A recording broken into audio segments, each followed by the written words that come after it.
Hey, this is Pastor Tom here. Glad you could join me today. Let's open with a quick word of prayer. Father, in the name of Jesus, we invite your presence as I share this word today. God, we began the season of celebrating the birth of your Son, Jesus Christ. And Lord, we thank you for that gift. God, anoint these words. Speak to people's hearts. In Jesus' name, amen. Wow, what a mighty God we serve. He is the Lord of lords and King of kings. Today I'm going to share with you a message titled The Best Gift. I'm going to get right into it. So what makes Christmas so precious? I know you're thinking, what a silly question. It's because of the birth of Jesus Christ, right? But I want to get more personal than that. You see, up until Jesus came, there was no way you or I could ever stand in the presence of God Almighty. Only the priests were allowed in God's presence. But the nature of God at that point in time wouldn't allow someone like you or me to stand in his presence. But with the coming of Jesus, all that changed. Everything changed for all time to come as well. Everything changed for all time to come, as well as for all mankind to come. Do you get it? Everything changed at the coming of Jesus. Let's go way back to when man and God had unrestrained, unadulterated, unfailing, unfaltering, unashamed, unabashed, unrelenting fellowship. In Genesis 3:9, we see that God liked to go to the garden in the cool of the evening and would commune with the greatest of his creation, that which he was most proud of and pleased with, man, the pinnacle of his creation. What was it that made this creation so special? All of his creation lived and breathed in one way or another. All of his creation was beautiful in its own right. But man, as the pinnacle of his creation, had unique qualities not given to the other creations. This creation was above all other creations. This creation was special in that he gave this creation the opportunity of choice. With that choice came responsibility that none of the other creation had. He was so pleased with his creation that every day in the cool of the evening he would go and spend time with this creation. But then the day that was different from all the other days, it was different and unique, for something had changed, and changed drastically. On this ominous day, something was wrong. Something had happened to hurt the most precious of creation. Something that would cause division from the creation to the Creator. In Genesis 3:9, God came to walk to the garden to walk in the cool of the evening with his most precious of creations. But they were not to be found. For whatever had happened caused the precious creations to see themselves as they were not to see. They had taken and made a choice and abused it while listening to a lie, causing this division between God and creation. They even tried to hide themselves from the Creator, and he had to call out to them. He spoke out in the deafening silence of fear. They were all huddled, oh, we're afraid. He called out to his creation saying, Adam, where are you? Adam, where are you? Finally, his creation answered. And when he answered, it revealed what the Creator already knew. God, so disappointed and hurt, banned this creation to the earth until a time was right to make restoration complete and full forevermore. It was in this day and time that the restoration of man was to be made through the sacrifice of an innocent whose blood was to be shed for another's guilt. You see, from the moment God banned man from the garden till the moment in Bethlehem, there was a gulf, a separation of creator and creation. Then Jesus Christ came as a baby, and the time was made perfect for the change to take place. It was in the wisdom and love of God that man was given freedom from sin. Till this point, his sin was only covered by a sacrifice. But now his sin was made no longer to be covered, but it was to be made clean, washed, and cleansed by the redeeming blood of our Savior, Jesus Christ. What happened that was most important for man was not just the birth in and of itself. It was not just that someone could heal and not just give peace, but it was that someone could heal, give peace, and bring forgiveness through atonement.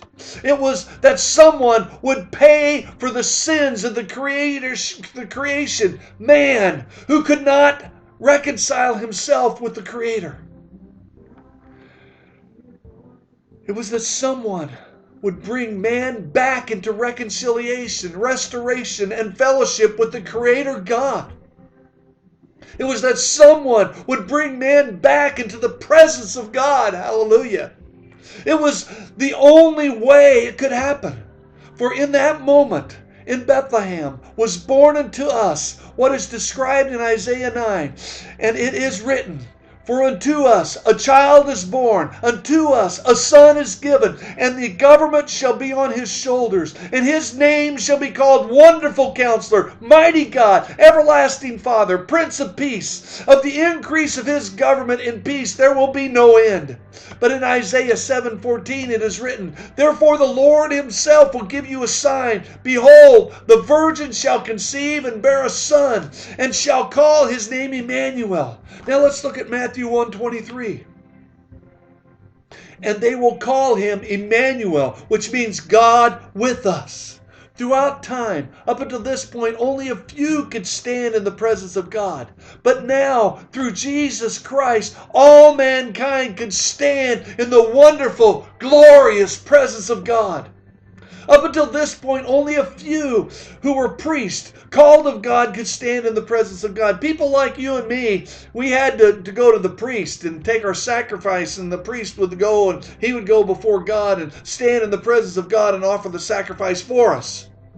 There was no a go-between for man to God. But now everything was changed and different. Now you have an advocate. Now you have a Savior. Now you have Emmanuel, meaning God with us, indicating his presence is among us. Now through the anointing blood of Jesus Christ and forgiveness through that blood, you can stand in the presence of God and experience the glory of God in a personal way and sense. Now you can approach the throne boldly, as in Hebrews 4:16, as a child of God. This is why the angels were rejoicing and singing about in the heavenly host, praising God. They knew that Christ was coming, that Christ's coming was bringing. They knew what Christ's coming was bringing and what it fully meant for mankind. The angels knew God's love for mankind and his longing for his fellowship again. They knew that mankind was being ushered back into the presence of God through the shed blood of his Son, born that day as a babe in swaddling clothes. They knew that on that day redemption had come for mankind, all through the presence of God and Emmanuel. Oh, the excitement that must have been in the heavens as the angels watched as the presence of God was coming to man in the form of his Son. Oh, the rejoicing for God's plan must have echoed throughout the entire galaxy, even resonating in the halls of hell. Oh, the glory of Christ coming. The excitement of the shepherds as they saw the angels singing, the star directing them to where Jesus Christ was to be born. At that moment, I believe, the gates of hell began to shake and didn't stop till Jesus was crucified, died, went to hell demanding the keys to life and death, and rose from the grave, empowering mankind through the infilling of the Holy Spirit. Oh, man, the plan, God's plan that brought it down to man. Up to this point in time, the presence of God had limited access, but not anymore. You don't have to go through another man. Now you can approach God yourself through Jesus Christ because the veil has been rent from top to bottom, opening up the access of the Holy of Holies in the presence of God. You see, through the advent of the birth of Jesus Christ, God has become approachable to mankind because of the price paid through Jesus' death and resurrection. That presence of God has brought to mankind a boldness and a power through God to become more than conquerors, to become overcomers. All that happened on the day of his birth. We celebrate his birth, but we celebrate so much more than just his birth. Paul said if we believe in Christ Jesus alone, we are among men most miserable. What Paul was saying is that if we believe only in him and not in his atonement and resurrection, atonement meaning that he paid the price for it, then we've missed it all. I can show you hundreds or thousands of people who believe in Jesus, but they're miserable because they don't know or haven't accepted the whole picture of what took place on that day. Millions are celebrating the birth of a child and not the birth of their Savior. They are celebrating the birth of a child and not the presence of God. This morning, we've begun to celebrate more than just the birth of a child. We celebrate the birth of a Savior and the manifest presence of God to mankind. So what do I mean when I'm saying we've begun to celebrate the birth of a Savior? What am I saying when I make statements like the manifest presence of God to mankind?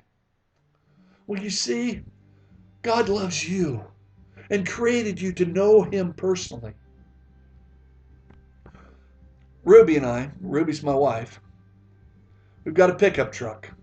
And it has a very personal relationship with the expensive gasoline put in its tank.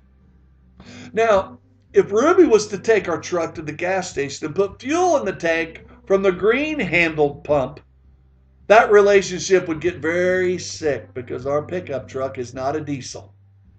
Just like our relationship with God, when we put in worldly fuel, worldly relationship, when we are designed to be in relationship and fellowship with God, we become sick spiritually. He has a wonderful plan for your life. And God's love and plan are expressed in John 3:16. For God so loved the world that he gave his one and only Son, that whoever believes in him shall not perish but have eternal life. Then in John 17:3 it says, now this is eternal life, that they may know you and the only true God in Jesus Christ whom you have sent. So what prevents you from knowing God personally? In Romans 3:23 it says, all have sinned and fall short of the glory of God. We were created to have fellowship with God, and because of our stubborn self-will, we choose to go our own way and fuel up with the things of this world, causing our relationship with God to be broken. In Romans 6:23 it says, for the wages of sin is death. You see, the only way for us to have the right fuel in our tanks is to turn it over to God. In John 14:7 it says, Jesus said to him, I am the way and the truth and the life. No one comes to the Father but through me. In other words, the only one who can give us the right fuel for our tank is Jesus Christ. We must individually receive Jesus Christ as Savior and Lord. Then we can know God personally and have fellowship with him, experiencing his love and plan for our lives. In John 1:12 it says, yet to all who receive them, to those who believe in his name, he gave the right to become children of God.